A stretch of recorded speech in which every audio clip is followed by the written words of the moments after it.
Hi అండి, నమస్తే. లక్ష్మీ కథల ప్రపంచానికి స్వాగతం. ఎద్దనబోడు సులోచనారాయణ గారు రచించిన ప్రేమ సింహాసనం అనే నవలను వింటున్నాం కదండి. ఈరోజు ఈ వీడియోలో మనం పార్ట్ 12 వినేద్దామండి. ఇదిగో సీను, అలా చీముడు ముక్కుతో స్కూల్కి రావద్దని ఎన్నిసార్లు చెప్పాను? ఆ తలేమిటి పిచ్చుగూడురా, ఇంటికి వెళ్ళి తలదువ్వించుకుని మళ్ళీ స్కూల్కి రా. స్వప్న సీను పలక ఇచ్చేస్తూ ఉంది. సీను సిగ్గుపడినట్టుగా పలక తీసుకుని వెళ్ళిపోయాడు. స్వప్న మిగతా పిల్లలకి పాఠం చెబుతుంది. 10 నిమిషాల తర్వాత సీను మళ్ళీ వచ్చాడు. వాడి తల నున్నగా దువ్వి ఉంది, ముక్కు శుభ్రంగా ఉంది. గుమ్మం దగ్గర పలక పట్టుకుని మొహమాటంగా నిలబడిన సీనుని చూసి స్వప్న రా అని పిలిచింది. సీను వచ్చి తన స్థానంలో కూర్చున్నాడు. మొదటి వరుసలో సుమారు 4 సంవత్సరాల గల ముద్దలు మూటగట్టే బాబు కూర్చుని ఆలు దిద్దుతున్నాడు. మధ్య మధ్యలో జేబులో నుంచి చాక్లెట్ తీసి తింటున్నాడు. ఇది చూసిన స్వప్న, సుధీ, ఏంటి తింటున్నావు అని గద్దించింది. కుర్రాడు తలెత్తి చూశాడు. ఏం లేదు అన్నట్టు తలాడించాడు. నిజం చెప్పు, ఏది చెయ్యి చూపించు దగ్గరికి వచ్చి అడిగింది. సుధీ చెయ్యి చూపించాడు. అందులో చాక్లెట్ ఉంది. ఎక్కడిది నీకు అంది. నాగమ్మ ఇచ్చింది. క్లాసులో తినకూడదని నీకు చెప్పానుగా. చాక్లెట్ తీసుకుని వెళ్ళి డ్రాయర్లో పడేసింది. సుధీర్ ఏడుపు లంకించుకున్నాడు. హుష్, ఏడవకు, ఏడ్చావంటే కొడతాను. సుధీ అసలు భయపడలేదు. కాళ్ళు బాదుకుంటూ ఏడవసాగాడు. పక్కన కూర్చున్న అబ్బాయి జుట్టు పీకాడు. ఇంకో అమ్మాయిని కాళ్లతో తన్నాడు. ఆ పిల్లలిద్దరూ ఏడుపు లంకించుకున్నారు. వాళ్ళని కొడతావా? అలా కొట్టడం తప్పని ఎన్నిసార్లు చెప్పాను? అల్లరి చేయకూడదని చెప్పానా? ఒక్కటి చెరిచింది. సుధీ గట్టిగా ఏడవసాగాడు. స్వప్న అతన్ని ఊరుకోబెట్టబోయింది. మరి క్షణంలో వాడి రెక్క పట్టుకుని బయటికి లాక్కెళ్ళి వదిలేసొచ్చింది. ఏడుస్తున్న పిల్లల్ని సముదాయించి పలకలు చేతికి ఇచ్చి మళ్ళా ఆవు ఈలా అంటూ పాఠం చదివించసాగింది. 1/2 గంట తరువాత నాగమ్మ సుధీర్ని చంక వేసుకుని వచ్చింది. ఏవమ్మా, పిల్లాన్ని ఎందుకు కొట్టావట? స్వప్నకి నాగమ్మని చూడగానే కోపం వచ్చింది. అక్క, నీ గారాబంతో వీడు పూర్తిగా చెడిపోతున్నాడు. అసలు నా మాట వినడమే లేదు. వాడిని ఎత్తుకోవద్దని ఎన్నిసార్లు చెప్పాను? సుధీ, చంకదిగు మందలించింది. సుధీ నాగమ్మ మెడ చుట్టూ చేతులు వేసి దిగును అన్నట్టు అక్కడే కూర్చున్నాడు. స్వప్న ఒక్కటి వేస్తాను అన్నట్టు చెయ్యి ఎత్తగానే నాగమ్మ చెయ్యి దింపుతూ, ఓసోస్ ఆపు. ఇదిగో బుజ్జమ్మ, వీళ్ళందరికీ నువ్వు టీచర్వి గాని వీడికి అమ్మవి. ఆ సంగతి మర్చిపోకు. పిల్లాడు ఏడుస్తూ వచ్చి అమ్మ కొట్టింది అంటే నా ప్రాణం తరుక్కుపోయింది. నీకు క్రమశిక్షణ కాదు గాని వాడి ప్రాణాలు తీసేట్టున్నావేంటి? సుధీ జేబులో నుంచి మరమరాలు తీసి బొక్కసాగాడు. నువ్వు నన్నేం చేయలేవు అంటూ స్వప్న వైపు చూశాడు. స్వప్న నిస్సహాయంగా చూసింది. పిల్లాడు కదా అని కాస్త కూడా ప్రేమ చూపించవు. ఊళ్ళో వాళ్ళందరి పిల్లల్ని చూసినట్టే వాడిని చూస్తావు. నిన్న అసలు ఈ స్కూల్ పెట్టనీయడం నా తప్పైపోయింది. పంతులమ్మైపోయి వాడి ప్రాణం నా ప్రాణం తింటున్నావు. వాడికేమన్నా తెలివి తక్కువవాడా? కాస్త అల్లరి చేస్తాడే గాని ఎంత తెలివిగలవాడు? నువ్వే చూస్తావుగా, అక్షరాలు ఇట్టే నేర్చుకుంటాడు. అక్క, నీకు పుణ్యం ఉంటుంది. నువ్వు ఇక్కడి నుంచి వెళ్ళు, దండం పెట్టింది. వెళ్తానులేమ్మా, వెళ్లకుండా ఉంటానా? దిగరా నాని, చదువుకో, లేకపోతే మీ అమ్మకి కోపం వస్తుంది. సుధీ దిగలేదు. నేను దిగను అన్నాడు మొండిగా. పోన్లే, వీడికి వాళ్ళకి సెలవు ఇచ్చేయి అంటూ నాగమ్మ వాడిని ఎత్తుకుని వెళ్ళిపోయింది. స్వప్న పిల్లలకి మళ్ళీ చదువు చెప్పడం ప్రారంభించింది. వాళ్ల చేత ఊయలా ఉడతా అది చదివిస్తున్న స్వప్న అటూ ఇటూ తిరుగుతూ కిటికీలో నుంచి చూస్తుంది. దూరంగా నాగమ్మ బావి దగ్గర బట్టలు ఉతుకుతుంది. సుధీ ఆవిడితో పాటు బట్టలు ఉతుకుతున్నాడు. ఆవిడ మీద పడి అల్లరి చేస్తున్నాడు. నీళ్ల బకెట్లో మట్టి తెచ్చి వేశాడు. నాగమ్మ ఓపికగా ఆ నీళ్లు పారబోసి మళ్ళా బావిలో నుంచి తోడుకుంటుంది. స్వప్నకి బాధగా ఉంది. నాగమ్మకి తెలీదు, చెబితే వినదు. బాబు అంటే నాగమ్మకి ప్రాణం. ఇంటా బయట ఎవరూ వాడిని ఏమీ అనడానికి వీల్లేదు. నాగమ్మ వాళ్లని ఉరేసినంత పని చేస్తుంది. నాగమ్మ నోటికి భయపడి అందరూ బాబు చేసే అల్లరిని కిమ్మనకుండా భరిస్తారు. ఒక్కోసారి బాబు చేసే అల్లరి చూస్తుంటే స్వప్నకి ఏడుపొస్తుంది. వాడి మీద ఎన్ని ఆశలు పెట్టుకుందో. వాడికి సుధా మనోహర్ అని పేరు పెట్టింది. వాడిని ఎంత అపురూపంగా పెంచాలి తను తాపత్రయపడుతుంది. అంతకు విరుద్ధంగా పెరుగుతున్నాడు వీడు. ఉండడానికి 4 ఏళ్ల వయసే అయినా శిశింద్రి. ఒకటే కబుర్లు. వాడి కబుర్లు పైపైకి ఎంత నవ్వు తెప్పిస్తుందో అల్లరికి ఎంత కోపం వస్తుంది. నాగమ్మ అండు చూసుకుని అందరినీ ఏడిపిస్తాడు, కొడతాడు, తిడతాడు. బాబు నోటి వెంట బూతులు విన్న స్వప్న చెవులు మూసుకునేది. వాడిని చావు బాదేది. ఫలితం బాబుకి బుద్ధి రాకపోగా నాగమ్మతో పోట్లాట వచ్చేది. అసలు నువ్వు తల్లివేనా? వాడిని కొట్టి చావబాదుతావేంటి? ఇదిగో అమ్మాయి, నువ్వు వాడిని అలా కొడుతుంటే నేను అస్సలు చూడలేను. నీకంత ఇష్టం లేకపోతే నా కళ్ళెదుట నుంచి వాడిని తీసుకెళ్ళిపో, వెళ్ళి చావు బాదుకో అనేది. బాబుని చిన్న వయసు అయినా నాగమ్మ మూలంగా అతన్ని ఎవరూ ఏమీ అనలేదని తెలుసు. కాస్త ఎవరైనా కసిరితే గొల్లునే ఏడుస్తాడు. స్కూల్ అయిపోయింది. రాజమ్మ గంట మోగించింది. పిల్లలు బిలబిలలాడుతూ పలకబట్టుకుని వెళ్ళిపోయారు. స్వప్న డ్రాయర్ దగ్గర ఇంకా అలాగే కూర్చుండిపోయింది. స్వప్న గుండెల నిండా దిగులు పెనవేసుకుంది. బాబు పెద్దవాడవుతున్నాడు. వాడు సరైన క్రమశిక్షణలో పెరగాలి. మొలకగా ఉన్నప్పుడు వంగకపోతే మానుగా మారిన తర్వాత అస్సలేం వంగడు. ఏం చెయ్యాలి? ఈ ఊరిలో ఉంటే బాబు నాగమ్మ గారాబంతో ఎందుకు పనికిరాని వాడిగా అవడం ఖాయం. బాబు పుట్టిన తర్వాత వారు పెరుగుతుంటే స్వప్న వాడి భవిష్యత్తు గురించి ఎన్నో కలలు కనసాగింది. కానీ స్వప్న కలలు కల్లలుగా మారే ప్రమాదం ఎదురవుతుంది. మొదట నాగమ్మ పిల్లలకి చదువు చెప్పే స్వప్న నాగమ్మ ప్రోద్బలం మీద ఇరుగు పొరుగు పిల్లలకి చదువు చెప్పసాగింది. మొదట వేప చెట్టు నీడలో చాప మీద కూర్చుని చదువుకునేవారు. నానాటికి పెరగటంతో పిల్లలు నాగమ్మ తన ఇంటి పక్కన ఉన్న జాగాలో చిన్న పాక వేయించి ఇచ్చింది. దానిని ఈ మధ్య ఇటుకలు గోడలు కట్టి పెంచుకులు వేసి తలుపులు పెట్టారు. స్వప్న పిల్లలకి ఆటలు పాటలు నేర్పుతుంది, చదువు నేర్పుతుంది. స్వప్న దగ్గర చదువుకి వచ్చిన పిల్లలకి చదువు ఆటలు పాటలే కాదు, క్రమశిక్షణతో మంచి ప్రవర్తన వస్తుంది. నానాటికి స్కూలు పెరగసాగింది. స్వప్నకి ఆ స్కూల్ని పిల్లల్ని చూస్తుంటే తృప్తిగా అనిపిస్తుంది. ఒక్కొక్కసారి టీచర్ ట్రైనింగ్కి వెళ్దామా అనిపిస్తుంది. కానీ బాబును వదిలి ఉండాలి. అందువల్ల ఆ ప్రయత్నం విరమించుకుంది. స్వప్నకి చాలా విచారంగా అనిపిస్తుంది. ఊరిలో పిల్లలందరినీ బాగానే రూపుదిద్దుతుంది. చదువు మీద ఆసక్తి కలిగేలా చేస్తుంది. స్వప్న అంటే ఆ పిల్లలందరికీ అనలేని భయభక్తులు. టీచర్ అంటూ ఎంతో అభిమానంగా మన్ననగా ఉంటారు. కానీ బాబుని మాత్రం స్వప్న వంచలేకపోతుంది. తను అనుకున్న పద్ధతిలో పెంచలేకపోతుంది. వాడు స్వప్న కంటే నాగమ్మ కొడుకుగానే ఎక్కువ పెరుగుతున్నాడు. నాగమ్మతోనే ఉంటాడు. దూడలంటే ఇష్టం. వద్దంటున్నా వినకుండా ఏడ్చి పొలం వెళ్తాడు. అంతా నాగమ్మ మొరట పద్ధతులే. కింద పడుకుంటాడు. అన్నం కూడా నాగమ్మలాగానే తింటాడు. ఒకసారి బాబు ఇంటికి వచ్చిన ఆచార్యుల గారి మీద ఉమ్మేశాడు. స్వప్న తిట్టింది, కొట్టింది. రెక్క పట్టుకుని లాక్కెళ్ళి గదిలో తోసి గడియ పెట్టింది. ఇంకెప్పుడు చేయను అనే వరకు అసలు అన్నం పెట్టను అంది. కానీ ఏం లాభం? స్వప్న అటు స్కూల్కి వెళ్ళిందో లేదో నాగమ్మ తలుపు తీసి వాడికి అన్నం పెట్టింది. స్వప్న స్కూల్ నుంచి వచ్చేసరికి వాడు నాగమ్మ దగ్గర పడుకుని కబుర్లు చెబుతున్నాడు. ఆ క్షణంలో మాత్రం స్వప్న ఆవేశం పట్టలేక నాగమ్మతో పోట్లాడింది. నువ్వు పిల్లాన్ని చెడగొట్టేస్తున్నావు. వాడిని చూసుకుని నేను బ్రతుకుతున్నాను. వాడిలా తయారైతే నేను ఎందులోనన్నా పడి చావాలి అంటూ ఏడ్చేసింది. నాగమ్మ నివ్వెరబోయింది. స్వప్న 2 రోజులు అన్నం తినలేదు. నాగమ్మ బెంబేలెత్తిపోయింది. చెంపలేసుకుంటూ, ఇదిగో బుజ్జమ్మ, నా వల్ల తప్పయింది, సరేనా? ఏదో చిన్నపిల్లాడు తెలియక చేస్తున్నాడు. పెద్ద అయితే వాడే మారతాడు అనుకున్నాను గాని నువ్వింత బాధపడతావని అనుకోలేదు. వాడిని పెంచడానికి నేనెవరినమ్మా? నీ కొడుకు నీ ఇష్టం. నేను వాడిని దగ్గరికి రానియను, సరేనా అంది.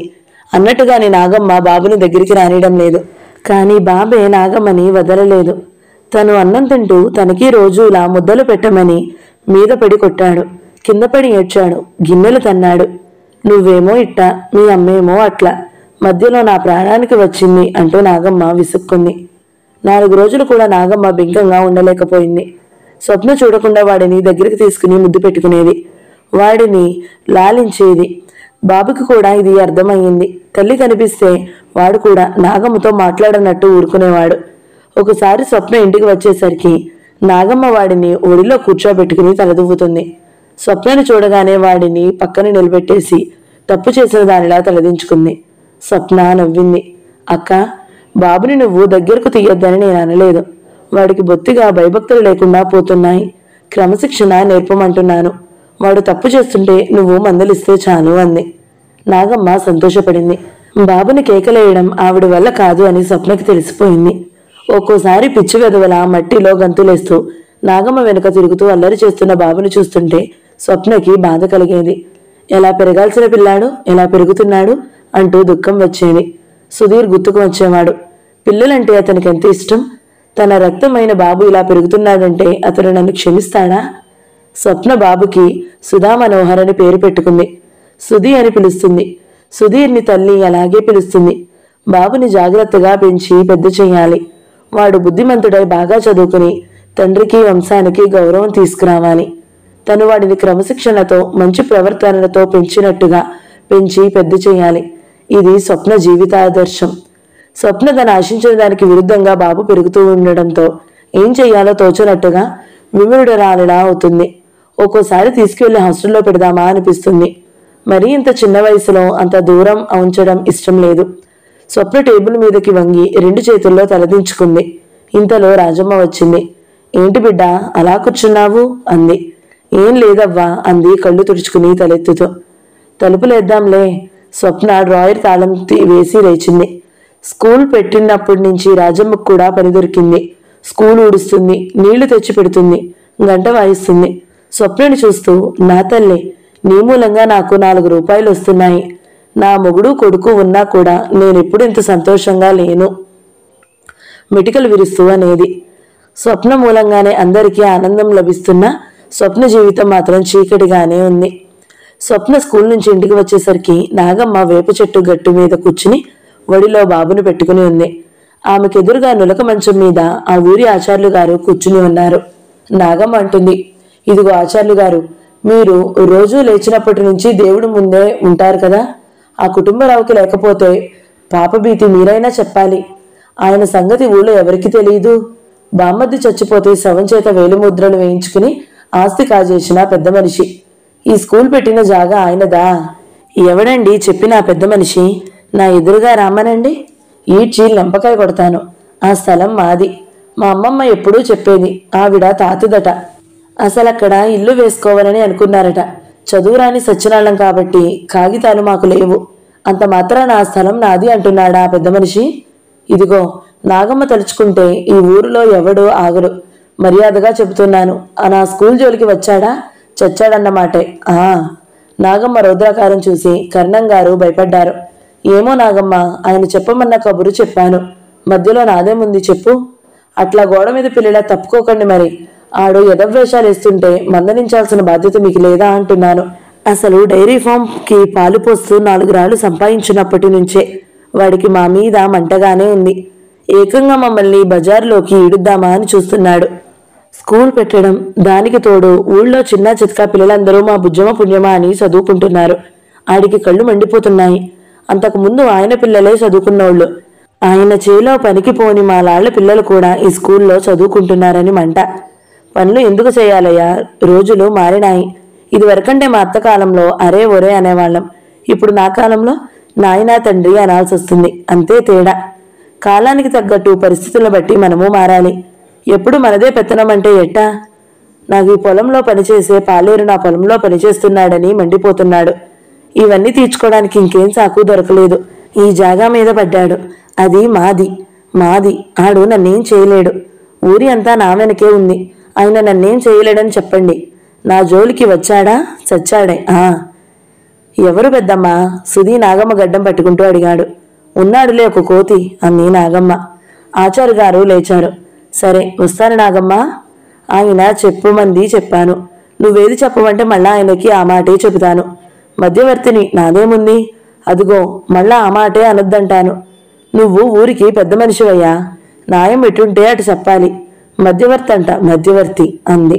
సరే సరే అట్లాగే. ఆడవాళ్ళ జోలికి పోకు. అలా 2 కేకలేస్తాను, సరేనా? అట్లా అన్నావు బాగుంది. ఒరే ఎవర్రా అక్కడ? నాగమ్మ అరిచింది. పాలేరు పరిగెత్తుకు వచ్చాడు. దొడ్లో చెట్లకి లేత వంకాయలున్నాయి. ఆచార్య గారికి ఇవ్వి, ఆయనకి చాలా ఇష్టం అంది. నౌకరు పరిగెత్తాడు. ఆచార్యులు గారు వంకాయలు ఉత్తరీయం కొంగులో మూటగట్టుకుని బయలుదేరాడు. ఏంటే నాగు, ఏమిటి గోలా? మళ్ళీ ఏమైంది అంది రాజమ్మ. ఏముంది, ఆ కుటుంబంగాడి దుర్బుద్ధి. ఊళ్ళో ఎక్కడెక్కడి అండలేని ఆడవాళ్ళ ఆస్తులుంటాయా, అవి ఎట్టా కాజేద్దామా అని చూస్తుంటాడు. వాడి కన్ను బుజ్జమ్మ నడిపే స్కూల్ మీద పడింది. ఈ జాగా ఆడిదట. ఏమిటి? రాజమ్మ బుగ్గలు నొక్కుకుంది. అంతే మరి, కండగలవాడిదే బలం అని ఆడు అనుకుంటున్నాడు. నోరు గలవాడిదే రాజ్యం అని నేను నిరూపిస్తాను.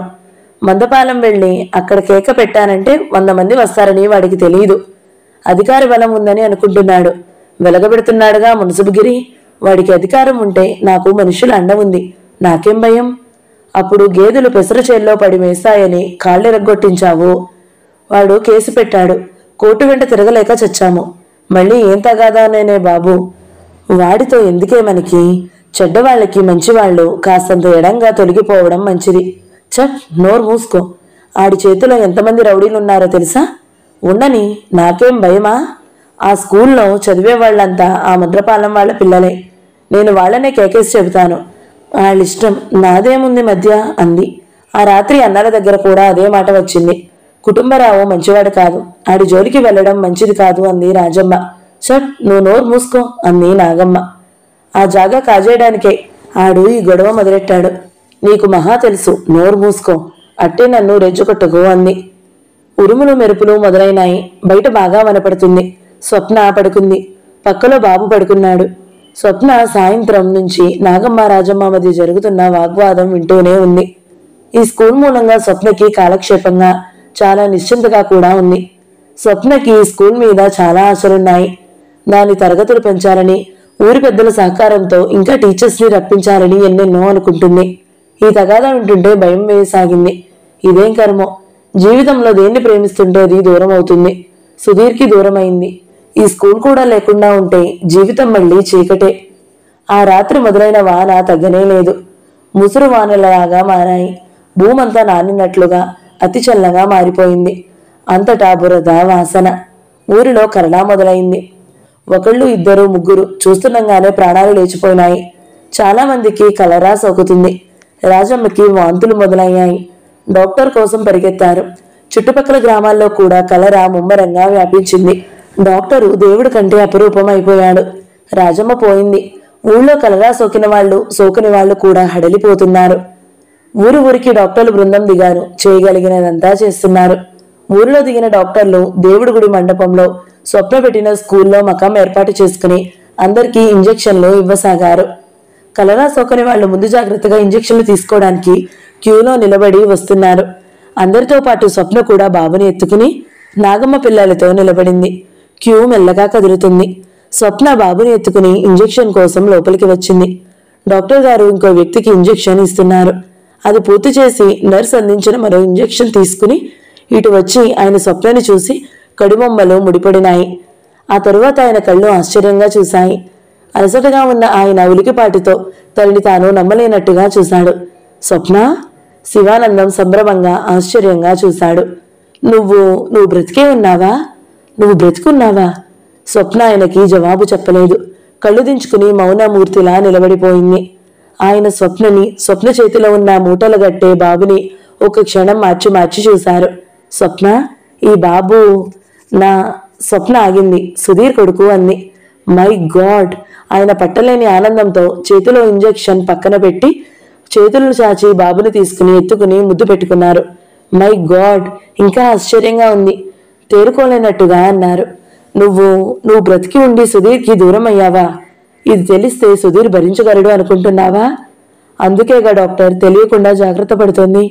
అసలు ఈ ఊరు ఎలా వచ్చావు? ఇంతలో నర్సు వచ్చింది. డాక్టర్, ఒక పేషెంట్ పోయారట అంది. ఆయన చేతిలో బాబుని స్వప్నకి ఇచ్చేసి చప్పున అక్కడి నుంచి వెళ్ళిపోయారు.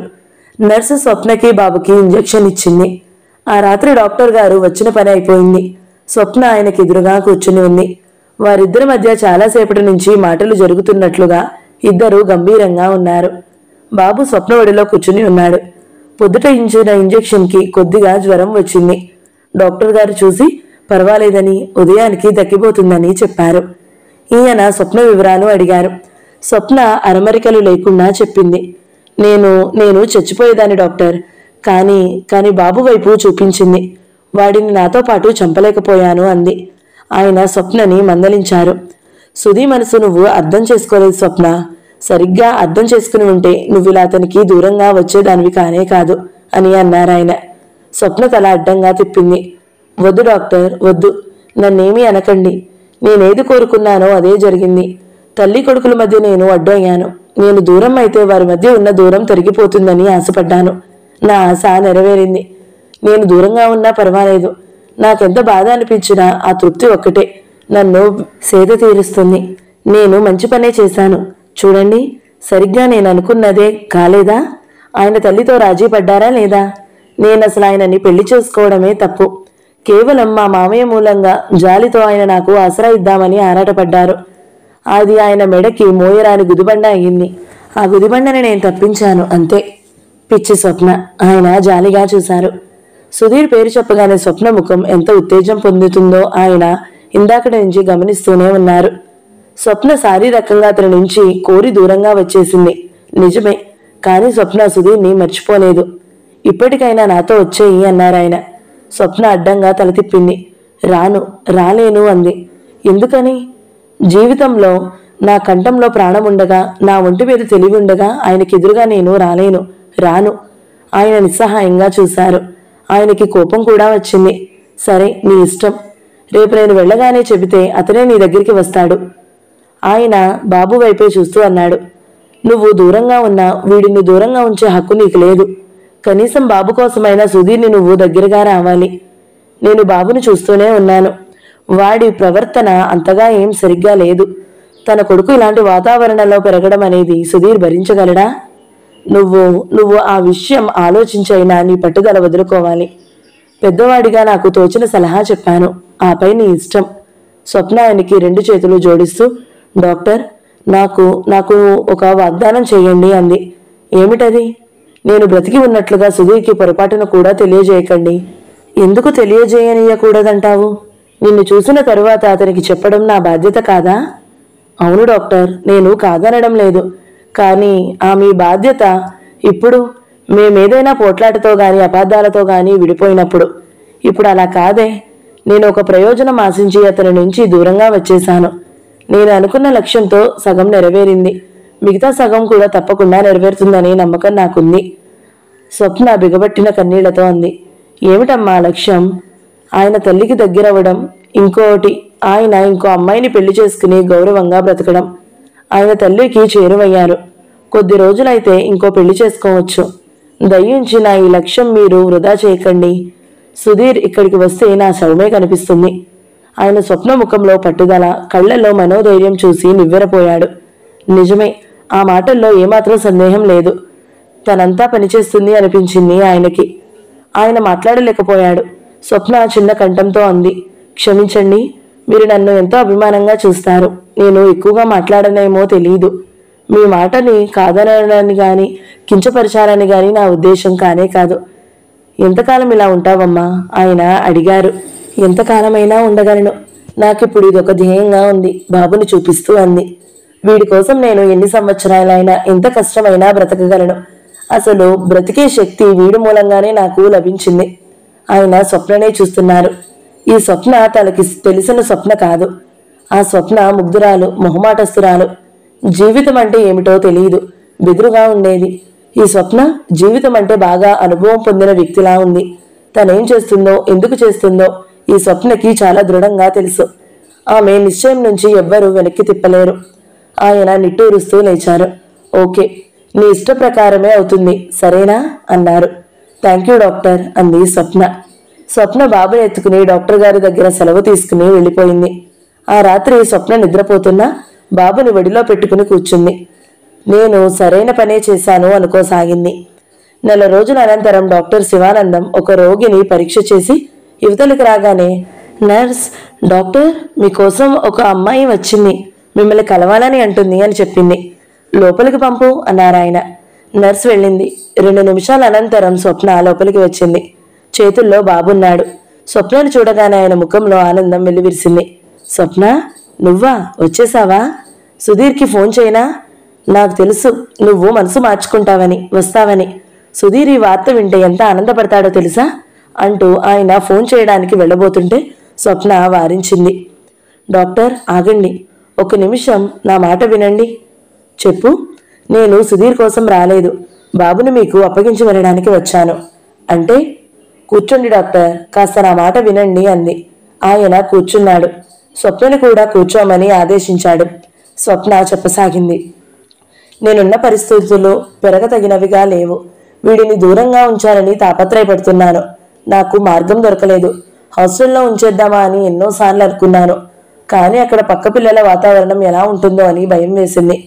మీరు దేవుడు పంపినట్టే నా దగ్గరికి వచ్చారు డాక్టర్. ఒకనాడు నాకు ఆశ్రయం ఇచ్చారు. ఈ రోజు నా కొడుక్కి ఆశ్రయం ఇవ్వమని అర్థించడానికి వచ్చాను.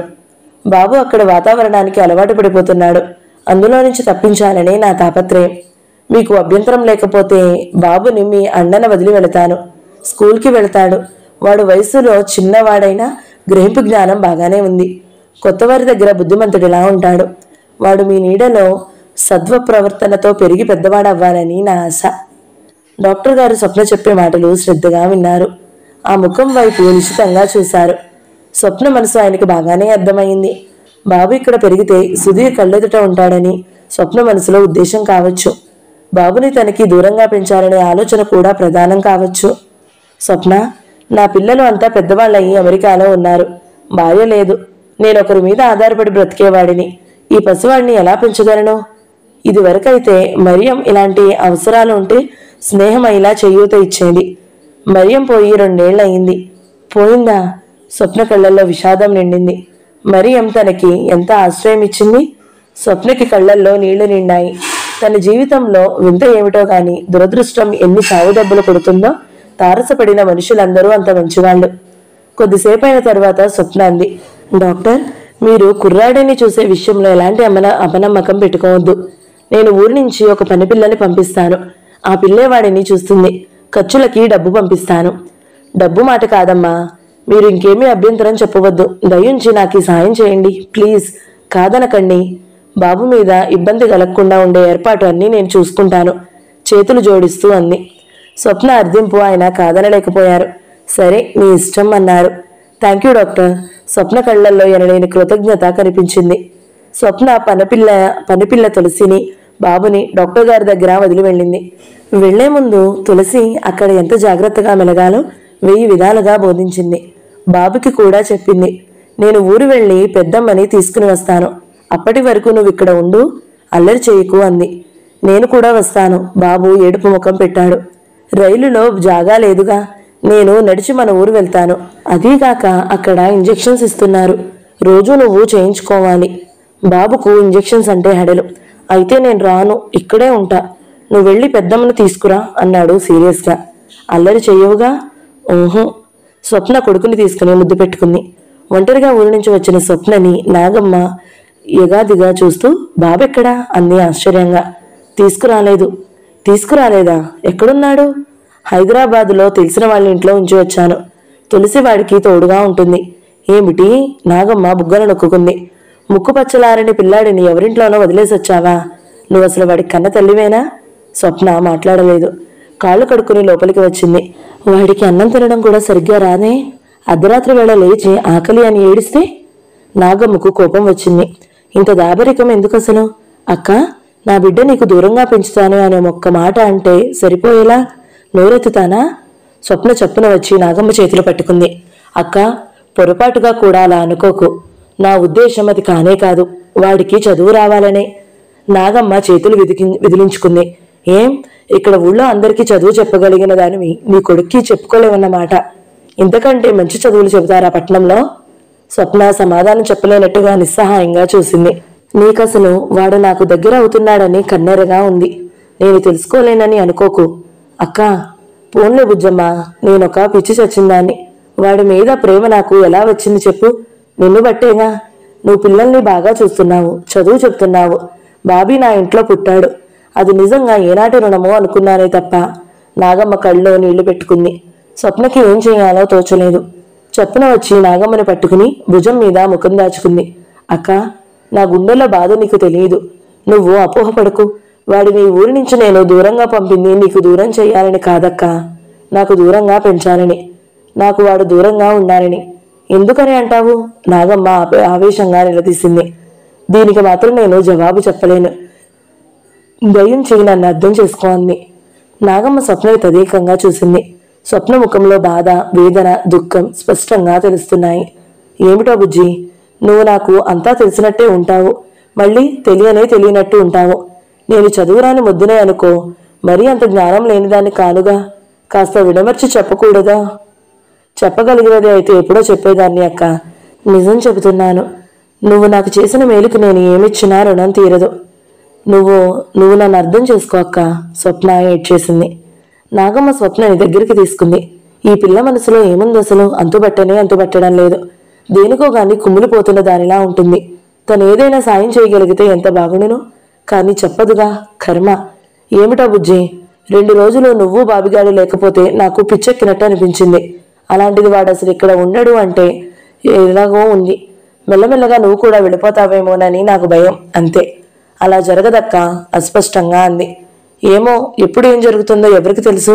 అంతా పైవాడిష్టం అంది పైకి చూపిస్తూ. సుధీర్ కారు దిగి కారు తాళాన్ని ఊపుతూ డాక్టర్ గారి క్వార్టర్స్లోకి వచ్చాను. అక్కడ ముద్దుగా బొద్దుగా ఉన్న ఒక చిన్న కుర్రాడు సైకిల్ తొక్కుతూ కనిపించాడు. సుధీర్ని చూడగానే ఆ కుర్రాడు సైకిల్ తొక్కడం ఆపి దిగి పరిగెత్తుకు వచ్చాడు. మీకు డాక్టర్ గారు కావాలా? స్నానం చేస్తున్నారు, ఇప్పుడే వస్తారు, రండి కూర్చోండి, సోఫా చూపిస్తూ అన్నాడు. అతని మాటలకి ముగ్ధుడైనట్టుగా సుధీర్ సంభ్రమంగా చూస్తూ, నీ పేరేమిటి? బుగ్గగిల్లుతూ అడిగాడు. నా పేరు సుధా మనోహర్. మా అమ్మ సుధీ అంటుంది, మా పెద్దమ్మ బాబిగా అంటుంది అన్నాడు చేతులు కట్టుకుని. అలాగా, మా అమ్మ కూడా నన్ను సుధీ అంటుంది అన్నాడు సుధీర్ నవ్వుతూ. అది నా పేరుగా, మీ అమ్మ నిన్ను ఎందుకు పిలుస్తుంది? బాబు అమాయకంగా చూశాడు. కాదు, అది నా పేరే, మీ అమ్మే నా పేరుతో నిన్ను పిలుస్తుంది అన్నాడు సుధీర్ నవ్వుతూ. బాబు ఆలోచనగా చూశాడు. సుధీర్ నవ్వుతూ సోఫాలో కూర్చున్నాడు. మీకు దగ్గా జ్వరమా, తలనొప్ప? సీరియస్గా అడిగాడు బాబు.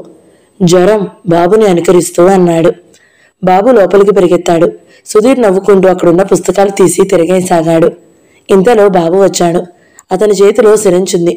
ఇంజెక్షన్ చేస్తే మీ జ్వరం పోతుంది అన్నాడు. అరేరే, నువ్వు అది పట్టుకొచ్చావా? పగిలిపోతుంది, సుధీర్ కంగారుగా అన్నాడు. భయపడకండి, నొప్పి పుట్టదు, అటు తిరిగి కళ్ళు మూసుకోండి, ఆరిందాలా అన్నాడు. ఏయ్, సుధీర్ పట్టుకోబోయాడు. బాబు పెనుగులాడాడు. ఆ పెనుగులాటలో సిరింజ్ జారిపడి బద్దలైపోయింది. చూసావా, బద్దలు కొట్టేశావు. డాక్టర్ గారు వస్తే నిన్ను తిడతారు. బాబు భయంగా చూసి వెనక్కి అడుగులు వేస్తుంటే, అరే అటు నడవకు, గాజు పెంకులు గుచ్చుకుంటాయి అన్నాడు. అప్పటికే బాబు లేతపాదంలో కసిక్కుమని గాజు పెంకు దిగింది. అబ్బా అన్నాడు. సుధీర్ చొప్పున బాబుని పట్టి ఎత్తుకుని పాదం చూశాడు. గాజు పెంకు లాగేశాడు. నెత్తురు అతని ప్యాంట్ నిండా షర్ట్ నిండా అయింది. ఇంతలో డాక్టర్ గారు రానే వచ్చారు. ఏమిటి సుధీర్, ఏమైంది? అరేరే, ఆ రక్తం మరకలేమిటి అన్నారు. సుధీర్ క్లుప్తంగా త్వరగా జరిగిందంతా చెప్పాడు. మై గాడ్, ఇంత అల్లరి పిల్లాన్ని ఎక్కడా చూడలేదు. ఒక్క క్షణం కుదురుగా ఉండడు, చేతులు ఊరుకోవు కదా అన్నారు. బాబు భయపడినట్లుగా డాక్టర్ని చూడగానే సుధీర్ని మెడని కౌగిలించుకుని గుండెల్లో ముఖం దాచుకున్నాడు. ఆ చిన్నారి ముఖస్పర్శ అతనికి గమ్మత్తుగా, చెప్పలేని అనుభవంగా అనిపించింది. డాక్టర్ గారు బాబుని బలవంతంగా బల్ల మీద కూర్చోపెట్టి కాలికి గాయం తుడిచి కట్టుకట్టారు. కళ్ళు నులుముతున్న అతన్ని చూస్తూ, ఇంకెప్పుడూ అలా ముట్టుకోకు, ముట్టుకుంటావా అన్నారు. బాబు ముట్టుకోను అన్నట్టు చూశాడు. సుధీ గుడ్ బాయ్ అన్నారు నవ్వుతూ. బాబు తలెత్తి నవ్వాడు. బాబుని పట్టుకుని తులసి, అల్లరి చేయకని అమ్మ చెప్పింది కదరా అంది మందలిస్తున్నట్టుగా. చెప్పిందన్నట్టు తలూపుతూ, ఇంకెప్పుడూ చేయను అన్నాడు.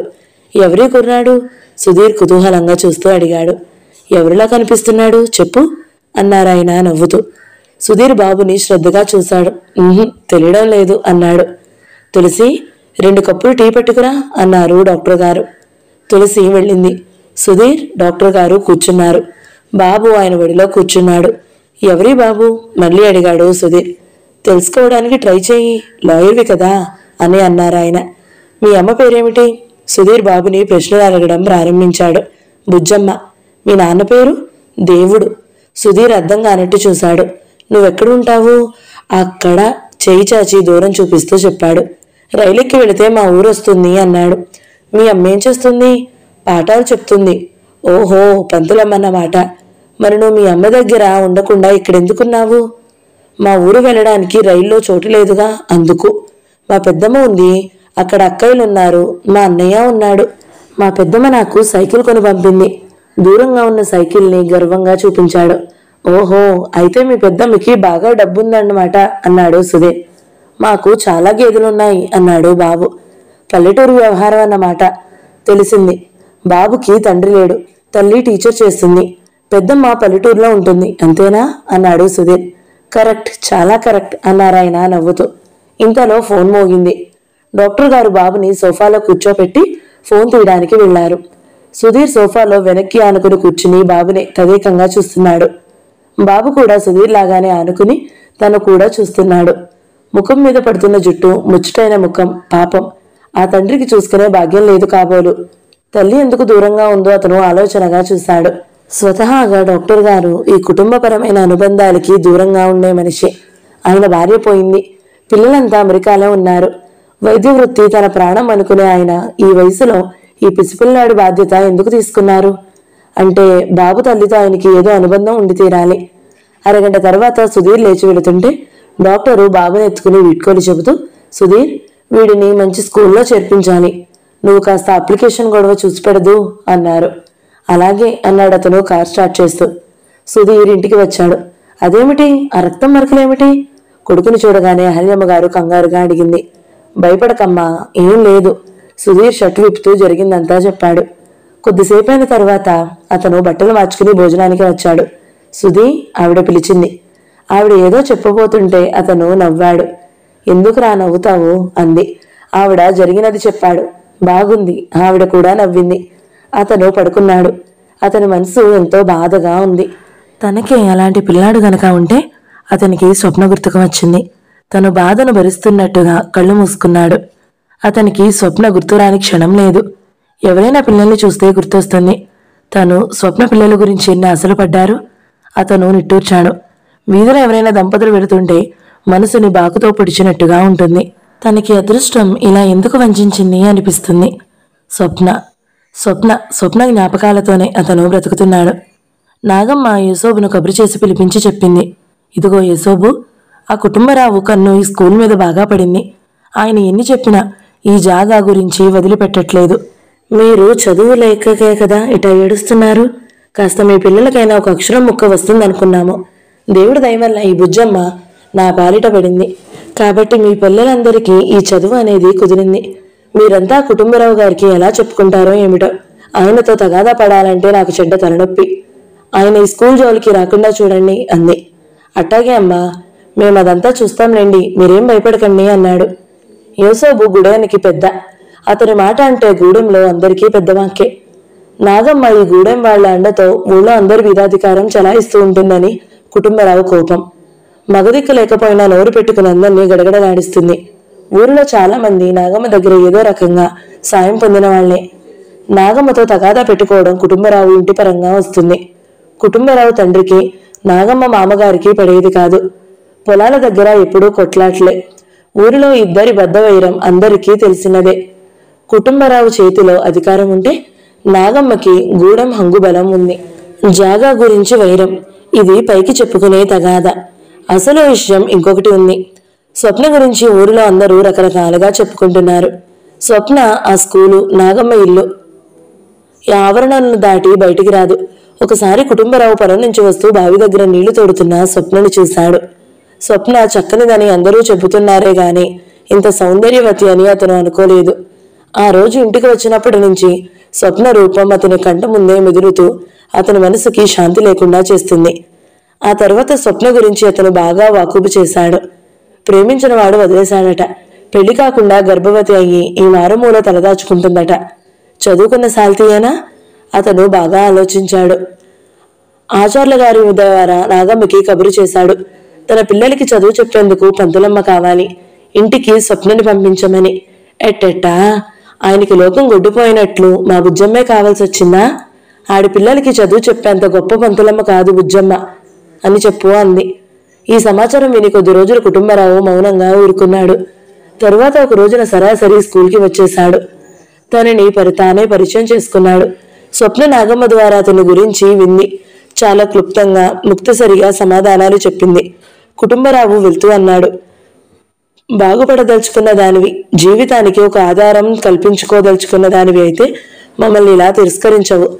ఆ నాగమ్మతో కూర్చుంటే నీకేమరుగుతుంది? ఆ మాల మాదిక పిల్లలతో చాకరీ తప్ప.